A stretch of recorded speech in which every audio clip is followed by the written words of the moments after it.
Hey I am Darakhsha Tarannum and इस video में हम बात करेंगे नीट 2024 के पूरी स्ट्रैटेजी प्लान के बारे में, जो कि NEET 2024 first week of May को एक्सपेक्टेड है। जैसे कि इस बार भी नॉर्मल टाइम पे हो गया था, तो अगले साल भी नॉर्मल टाइम पे ही होगा। जुलाई से लेकर के अप्रैल तक देखा जाए तो 9 मंथ्स हैं, पूरे 9 मंथ्स यानी कि 270 डेज, जो कि वेल इनफ है 96 चैप्टर्स को कंप्लीट करने के लिए और रिवीजन के लिए और बहुत सारी प्रैक्टिस करने के लिए, क्योंकि this exam is mainly for practice का ही खेल है। प्रैक्टिस जितना ज्यादा होगा उतना ही ज्यादा अच्छी बात है। फिजिक्स में 28 चैप्टर है, केमिस्ट्री में 30 चैप्टर है, बायो में 38 चैप्टर्स है। I think you know this. Physics कैसे करनी है, तो यार फिजिक्स को पढ़ते नहीं रहना है। लाइक थ्योरी में बहुत सारा टाइम नहीं देना है। थ्योरी एक बार कवर करो, उसके बाद में क्वेश्चन प्रैक्टिस जितना ज्यादा हो सके उतना ज्यादा करो। जैसे भी आप अपने कोचिंग मटेरियल का यूज़ करिए। आपको जो भी मटेरियल दिया गया है, जो भी शीट आपको प्रोवाइड की जा रही है, अगर आप ऑनलाइन पढ़ रहे हैं तो आप उसका यूज़ करिए अच्छे से, और आप बार-बार क्वेश्चन प्रैक्टिस करिए। जो भी क्वेश्चन में आपकी गलती हो रही है, आप डाउट कॉपी बनाइए, उसको सेपरेटली नोट करिए और लिखिए कि आपने इस क्वेश्चन को क्यों गलत किया था, क्या चीज़ थी जो आपको उस मोमेंट में नहीं आई थी, जो आनी चाहिए थी।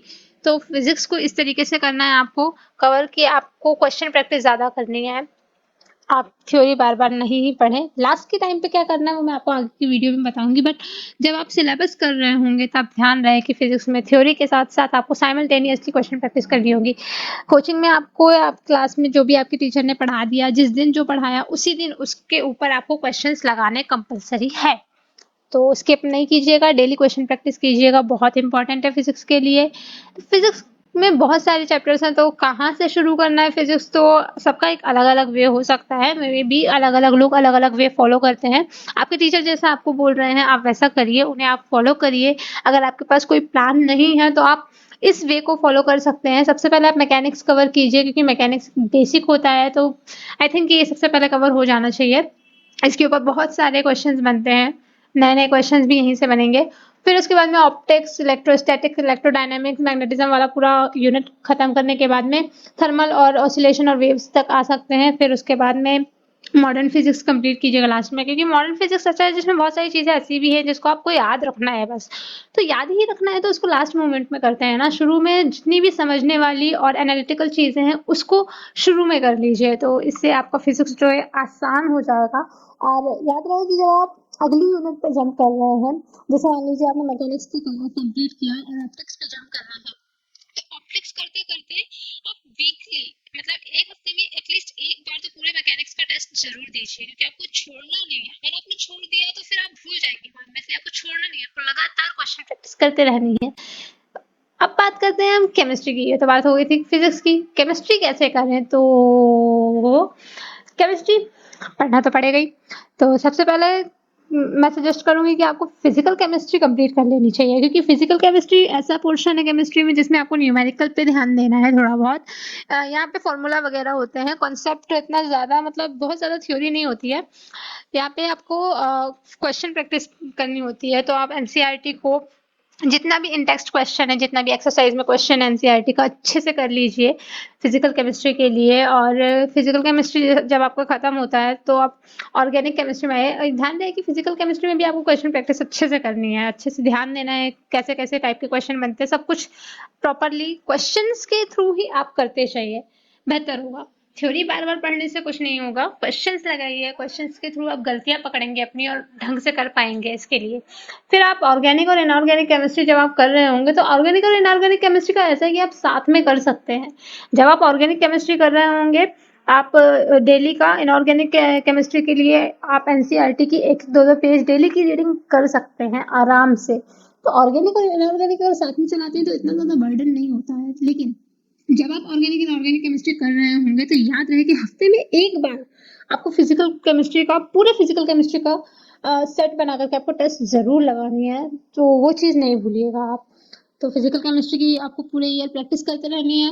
मैं अपनी प्रिपरेशन के दौरान जब मैंने ऑर्गेनिक इनऑर्गेनिक करना शुरू किया था, तो मैंने फिजिकल की केमिस्ट्री का कुछ ज़्यादा पोर्शन कर नहीं रही थी। मैं काफ़ी सारी चीज़ें भूल गई थी। फिर लास्ट मंथ में मेरे साथ थोड़ी प्रॉब्लम हो गई थी फिजिकल केमिस्ट्री के कुछ चैप्टर्स को लेकर के, मैं कुछ चीज़ें भूल गई थी, तो मुझे उन चैप्टर्स की थ्योरी वापस से पढ़नी पड़ गई थी। तो ऐसा आपके साथ ना हो, इसलिए आप लगातार अपनी प्रैक्टिस को कंटिन्यू रखिएगा। सो ये था केमिस्ट्री के लिए। अब हम बात करते हैं हमारे फेवरेट सब्जेक्ट के बारे में। तो टोटल 38 चैप्टर्स हैं बॉटनी जूलॉजी, अगर दोनों को हम मिला दें तो। हम बायो को कैसे करना है ये तो हम सब जानते हैं, मतलब नहीं जानते तो कोई बात नहीं है, हमारे पास में एक सीक्वेंस है जिसको हम फॉलो कर सकते हैं। तो ये सीक्वेंस क्या है, आपके स्क्रीन में देख पा रहे हैं, जिसके आप प्रॉपर हैं तो आप कहीं से भी शुरू कर सकते हैं, क्योंकि आपने बायो पहले पढ़ रखा होता है। बहुत सारे ड्रॉपर्स ऐसे होते हैं जिन्होंने पहली बार में फिजिक्स पे ध्यान नहीं दिया होता है या केमिस्ट्री पे ध्यान नहीं दिया होता है, मगर ऐसे बहुत कम ही होते हैं जिनका बायो की वजह से अटकता है। तो बायो के लिए मैं एक रूट सजेस्ट करना चाहूँगी। आप सबसे पहले सेल डिवीजन से शुरू कर सकते हैं, उसके बाद में जेनेटिक्स एमबीए करते हुए आप बायोटेक्नोलॉजी तक जाएंगे। बायोटेक्नोलॉजी के बाद में आप प्लांट फिजियो या फिर ह्यूमन फिजियो में से कुछ एक उठा लेंगे और वो करेंगे। फिर रिप्रोडक्शन यूनिट और इकोलॉजी यूनिट के उसके बाद में जितना भी रेक्टिफिकेशन वाला यूनिट और चैप्टर्स बचे हुए हैं वो आप कवर कर सकते हैं। एक और चीज़, अगर आप बायो में भी जब आप थ्योरी पढ़ रहे हैं तो ध्यान रहे कि आप थ्योरी के साथ साथ साइमल्टेनियसली क्वेश्चन प्रैक्टिस पे ज़्यादा फोकस करें, क्योंकि question is must. Question practice से आपको ये पता चलेगा कि यार इस पर्टिकुलर टॉपिक में मेरे को ये वाला कॉन्सेप्ट नहीं आ रहा है, तो फिर वो आप ध्यान दे पाएंगे अच्छे से और अच्छे से आप कर पाएंगे उसको। तो क्वेश्चन प्रैक्टिस आप जारी रखिएगा, जितना ज़्यादा हो सके उतना ज़्यादा आपको एनसीईआरटी करनी है, जितना ज़्यादा हो सके उतना ज़्यादा आपको एनसीईआरटी करनी ही है। एनसीईआरटी मस्ट है, ये एनसीईआरटी तो मस्ट है, आपको करनी ही होगी एनसीईआरटी। देन बस इतना ही बोलना चाहूँगी मैं, और ये कुछ मेरे बोल वचन इतना तो बोल दिया यार, और क्या ही बोलूँ मैं। खैर, तो अगर आपको प्लान अच्छा लगा तो आप मुझे कमेंट पे ज़रूर बताइएगा, एंड अगर आपके कोई और क्वेश्चंस हैं तो आप प्लीज़ कमेंट सेक्शन में पूछिएगा, मैं ज़रूर आंसर करूँगी उसके। और जैसे कि पूरे टाइम में मैंने बहुत ज़्यादा बार ऐसा बोला है कि यार क्वेश्चन प्रैक्टिस पे ध्यान दो, तो आई जेन्युइनली सजेस्ट यू कि यार सच में क्वेश्चन प्रैक्टिस पे ही ज़्यादा फोकस करो, क्योंकि एग्ज़ाम आपका गेम है कि आपको उस मोमेंट पे चीज़ें याद आती हैं कि नहीं आती हैं। आप पढ़ लेते हो, पूरा सिलेबस कवर कर लेते हो, उसके बाद भी आप एग्ज़ाम प्रेशर में उस चीज़ को याद कर पाते हो नहीं कर पाते हो, तुरंत आपको दिमाग में क्लिक करता है नहीं करता, वो मैटर बहुत ज़्यादा करता है। इसलिए आप शुरू से ही अपने आप को ऐसे माहौल में रखिए कि आप ज़्यादा से ज़्यादा क्वेश्चन प्रैक्टिस करते जाएँ, और जितना ज़्यादा हो सके अपने दिमाग में ऐसे बर्डन डालें कि यार करना है, अभी आना चाहिए, करना चाहिए। मतलब बहुत ज़्यादा भी ना बर्डन डालें, लेकिन जब आप टेस्ट दे रहे होंगे तो आपको फील होना चाहिए कि यार आना चाहिए आंसर, आप ट्राई करिए। आपको 200 क्वेश्चंस दिए रहते हैं पेपर में, आप 200 के 200 क्वेश्चंस को ट्राई करिए। टेस्ट के दौरान आप कभी भी ये मत सोचिए कि मुझे 200 में से 180 क्वेश्चंस को अटेम्प्ट करने हैं, नहीं। आपको 200 में से 200 क्वेश्चंस को ट्राई करना है, सारे ही क्वेश्चंस आपको बनने चाहिए। जैसे ही टेस्ट आपका हो जाता है आप एनालिसिस करिए, एनालिसिस के दौरान आप एक-एक क्वेश्चन जो आपने कर लिया या फिर जो आपसे नहीं हुआ या फिर जो आपने स्किप किया या फिर जो आपसे गलत हुआ, हर एक क्वेश्चन को आपको एनालिसिस करना है और अपने आप को रीज़न देना है कि यार क्यों? इस क्वेश्चन का अगर मेरे को हो गया तो क्यों हुआ, कैसे हुआ, क्या मैंने मेथड सही लगाया था या फिर मेरा तुक्का लगा था, या फिर अगर नहीं हुआ क्वेश्चन तो क्यों, क्या अटका था, कैसे मुझे कॉन्सेप्ट याद नहीं आया था या कोई और रीज़न था, या फिर अगर गलत हुआ तो यार मैंने कैलकुलेशन मिस्टेक की थी या फिर मैंने गलत कॉन्सेप्ट यूज़ कर दिया था, एंड वगैरह वगैरह।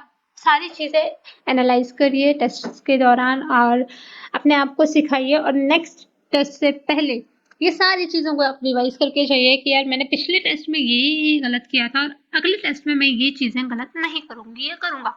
तो इस तरीके से आप अपने परफॉर्मेंस को लगातार इम्प्रूव करते रहेंगे, and wish you very good luck for NEET 2024। तो तब तक के लिए इस वीडियो में बस इतना ही। थैंक यू सो मच, मिलते हैं नेक्स्ट वीडियो में।